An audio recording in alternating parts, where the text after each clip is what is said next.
For this video, we're going to channel our inner Dr. Frankenstein in the hopes of assembling the perfect mixed martial arts fighter from little bits and pieces taken from some of the greatest athletes the sport has ever known. You've probably seen this concept before in one shape or another, but trust me, this is the definitive version. So let's get into it. Left leg, Mirko Cro Cop. We'll get the obvious one out of the way. If you're looking for the best example of a left kick in this sport, while there are certainly a few candidates who have a good argument on their side, the baseball bat that is Mirko Cro Cop's left peg is without question the most lethal and historically successful of its type. You all know the saying, right leg hospital, left leg cemetery, and given that we're trying to bring forth the finest fighting machine possible, arming it with one of MMA's most prolific weapons seems like a total no-brainer. Right leg, Edson Barboza. Yes, the image of a fighter with one heavyweight leg and one comparatively tiny leg looks a little uneven, but that distractingly small limb just so happens to be the devastating right leg of Edson Barboza. Whether he's hammering away with leg kicks, working the body, or going up top, Barboza's name has become synonymous with violence, and his ability to use that right leg to administer pain to his opponents is already the stuff of legend. Takedown defense, Robert Whittaker. If you can stop Yoel Romero from taking you down, you're just about as good as anyone. And in fairness to Robert Whittaker, it wasn't just Romero that saw his takedowns totally shut down.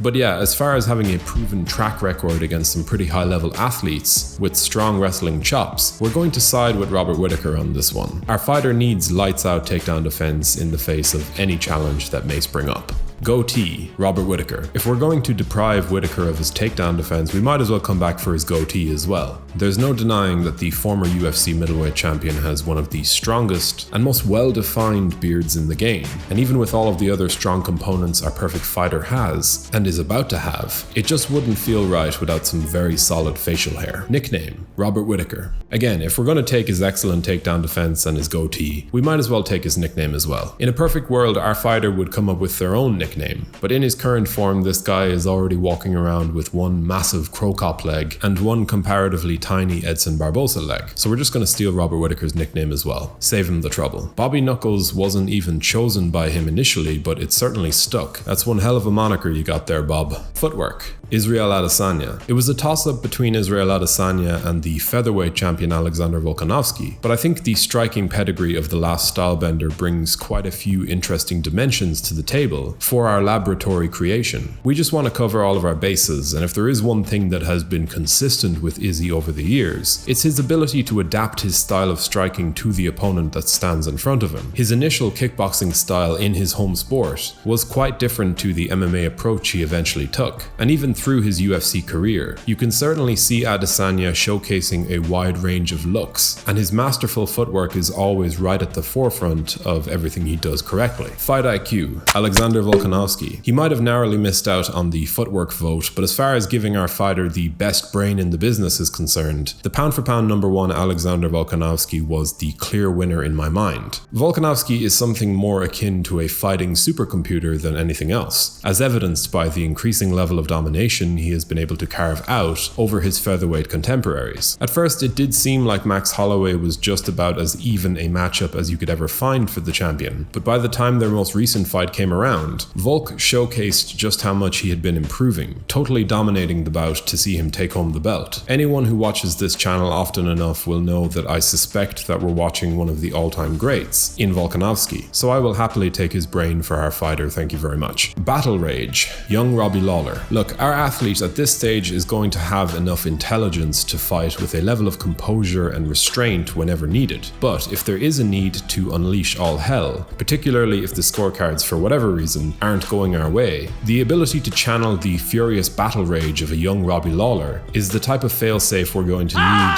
to navigate those murky waters. When young Robbie Lawler really got going, it was a pretty terrifying sight. You could read the intensity in his face, and he fought like a frenzied rabid dog, especially if you managed to tag him. Sure, the intensity of this style of fighting was eventually refined into the thing that brought him to UFC gold, but there was just something about the chaos of his youth that I want to take and add to to our melting pot. Elbows, Tony Ferguson. This one is pretty self-explanatory. During that now legendary run that saw Tony Ferguson best some of the finest lightweights of his era, if there was one common trend that ran throughout, it was the fact that a massive portion of the fighters he faced were left in a bloody mess by the time El Cucuy was through with them. A big reason for this was, of course, his ability to time and land elbows to cause cuts. Whether he was finding a home for them on the feet inside the pocket or going to work on the mat from his back, Tony's knack for slicing his adversaries up was an unlikely strength to his game. Right hand, Francis Ngannou. Another pretty obvious pick. No one in mixed martial arts hits quite like Francis Ngannou, and even if there are more technical punchers in the sport, I think we'd be foolish to pass up on the opportunity to have this one-hitter quitter shot in our arsenal of weapons. Left hand, Conor McGregor. And for the left hand, you might think that we're taking Conor's primary weapon for its accuracy and all-around danger levels, but that left hand has also put pen to paper on many a lucrative deal, beating the runner-up Alex Pereira in this one key area. As much as it is nice to take in a solid left hand for the collection, what's really happening here is that I'm looking to extract whatever traces of Conor's business sense and overall magnetism I can get from that infamous weapon of his, so when the contracts do come our fighter's way, I can at least rest assured that he'll be signing them southpaw. On a quick side note, if you're enjoying this content, be sure to subscribe to the channel now to stay up to date with all of our weekly uploads. Rugged good looks, Carlos Condit. Some of you might not see this one as overly important, but trust me, fighting is only going to take up so much time for our perfect MMA athlete, and by stealing the rugged, handsome appearance of the former UFC interim welterweight champion Carlos Condit, I can confidently send him out into the world, knowing that he is blessed with the necessary good looks to get by. Hairstyle, Mark Hunt. The ritualistic dyeing of the hair undertaken by Mark Hunt ahead of his matchups is the type of pre-fight superstition I can totally get behind. Not only does it firmly give Hunt's fighting persona a different feel to his out-of-camp self, but for our fighter, having the Super Samoan's trademark blonde hairdo will no doubt cause him to stand out in a crowd. And given that the task here is to assemble the perfect MMA specimen, that's exactly what we're looking to do. Wrestling, Khamzat Chimaev. I was a bit on the fence about where to go with the wrestling pick. There have of course been more technical wrestlers and more credentialed wrestlers than Khamzat Chimaev over the years. But you know what? I think that high-intensity, wild man style of seeking the takedown is something that I'd like to couple with the rest of these perfect attributes. Our guy is not a lay and pray fighter with a smothering top game. No, he's an uncaged beast, ready to take you out as soon as that bell goes. And for that reason,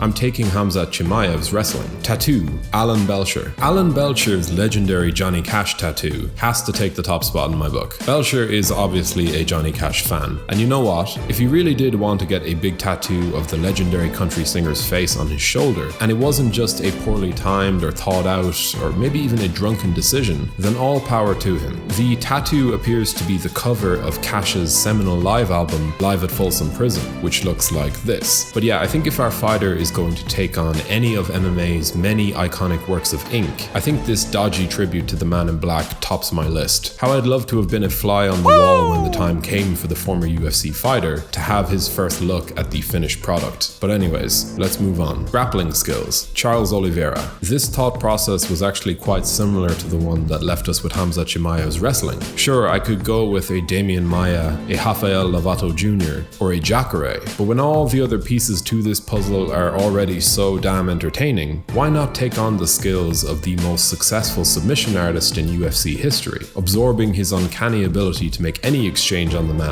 very interesting against 99% of opponents. Pre-fight demeanor, Fedor Emelianenko. A part of me did want to take this section in the opposite direction, to pick someone like Charles Bennett or Vanderlei Silva, but when you're already rocking the Whittaker goatee with the Carlos Condit good looks, keeping a cap on the bottle containing the young Robbie Lawler battle rage all the while, having this dude come out like a prime Fedor Emelianenko may just tie the whole thing together with a nicer bow. Gas tank, Frankie Edgar. The recently retired Frankie Edgar might have left the sport of MMA on a sad note, but during his best years, this man was truly a unique talent. Blessed with a near unlimited supply of cardio, the answer would run to the cage pre-fight, and then barely cease in his movement from the first bell to the last. From his constant feints and footwork pivots on the feet, to his tireless work in securing takedowns. If I want cardio for this perfect fighter, I'm looking no further than this former UFC lightweight champion. Warrior spirit, Frankie Edgar. And yeah, we're not done with Frankie just yet. There's an undeniable reason why it took 13 years of pro fighting for anyone to get a finish against this guy. In the end, Brian Ortega's size and power proved to be Edgar's undoing, but during his prime, this natural bantamweight was withstanding huge power differentials to eventually become champion in a division that was probably too big for him. If you need any proof of his fighting spirit, just check out those fights with Maynard. Dance moves, Genki Sudo. You can leave your Adesanya at the door. When it comes to style, flair, and that unmistakable level of pizzazz needed to put on a ring walk, I'm taking Genki Sudo all day long. This man was just a natural performer, a professional singer whose elaborate walks to the ring have yet to be bested. And when he did get to the ring, the dancing did not stop. As reliable to latch onto a wild submission as he was to do the robot mid-fight, Genki Sudo rounds out our fighter's more dangerous skills with a touch of unmistakable finesse. Longevity in the sport, Brock Lesnar. Our fighter is here for a good time, not a long time. We would rather score a debut pro victory against a questionable level of opponent and immediately get our shot at the big time, taking on all of the doubts and PED suspicions as early as possible. MMA is the type of sport that can obviously take its toll, and for our perfect fighter, the goal would be to get in and get out less than a dozen fights later. GOAT status achieved, undefeated by USADA, although speculation never stopped, leaving our illustrious MMA run with some pretty huge asterisks, which of course is all part of the fun. Chin, prime Dan Henderson. Dan Henderson looks like a man who can just take a punch. Built with the type of shoulder to neck ratio that doesn't seem real, Hendo looks like he was carved out of stone, like he was pulled from the pages of some Greek folktale and dropped into a mixed martial arts cage to dish out and absorb punishment in equal measure. Sure, the inclusion of Hendo's jawline might offset some of the Carlos Condit rugged good looks, but to get Dan Henderson's chin on our side, yeah, that's a sacrifice I'm willing to make. Round 1 approach, Vitor Belfort. We're going to take Frankie Edgar's gas tank, but bring a Vitor Belfort level of chaos in the first round. Couple that with the fury of a young Robbie Lawler, and I realize I'm starting to sound like a witch around a cauldron, but in the end you're going to get a lot of first round finishes from our guy. But unlike regular Vitor Belfort or TRT Vitor, there should be more than enough fuel in the tank to get us through the rounds that follow if they're even needed. Round 5 approach, prime Robbie Lawler. We want to start the fight by emptying the gas tank recklessly, only to find a second wind and come back strong in the final round. Prime Robbie Lawler's insane ability to dig deep in 5th rounds has produced some of the wildest performances in MMA history. The idea is that we're looking to create a balance of young Robbie Lawler battle rage and prime Robbie Lawler 5th round ability, depending on the situation. Like yin and yang, these two states of being will switch over between each other depending on how the fight is going. X factors, Derek Lewis. This fighter is going to need all of the strange little quirks that Derek Lewis brings with him to the cage. His ability to find the knockout in fights he had no right to win, his knack for simply standing up from bottom position when he gets tired of people jiu-jitsuing him, the overheating of the nether regions post-fight, will gladly take it all. Shorts, Dennis Hallman. If you think we're just randomly throwing pieces of fighters together with little sight of the greater goal, then think again. To combat the overheated nether regions that would come from taking on Derek Lewis and all of his X factors, we're going to take influence from the legendary fight shorts of Dennis Hallman to bring a more breathable and versatile fight kit with us to the octagon. Hallman might have royally angered Dana White with his decision to wear these, and I don't think you can even call them shorts, but anyway, the fight speedo would allow us to avoid any pant-dropping situations like Derek Lewis had at UFC 229. Our athlete is going to come to the cage every time prepared for any outcome, before, during, or after the fighting itself. Voice, John Anik. Fighting will of course be our perfect specimen's primary calling in life, but when the fighting does stop, there needs to be more to this guy to really tie the whole thing together. And while there's only so much that I, in my role as Dr. Frankenstein, can do for this monster before sending him out on his merry way, what I can do is arm him with the dulcet tones and perfect delivery of one John Anik. Our fighter, like the veteran play-by-play commentator, will never put a foot wrong when he speaks. His delivery will be flawless 110% of the time, and when fame and opportunity does hit, his ability to seamlessly drop in advertisement reads into everyday conversation will be second to none, except John Anik. Look, we know as well as anyone that having a strong right hand or an unbreakable fighting spirit is important, but if you take up the mic post-fight and don't sound exactly like John Anik, is it really worth a damn?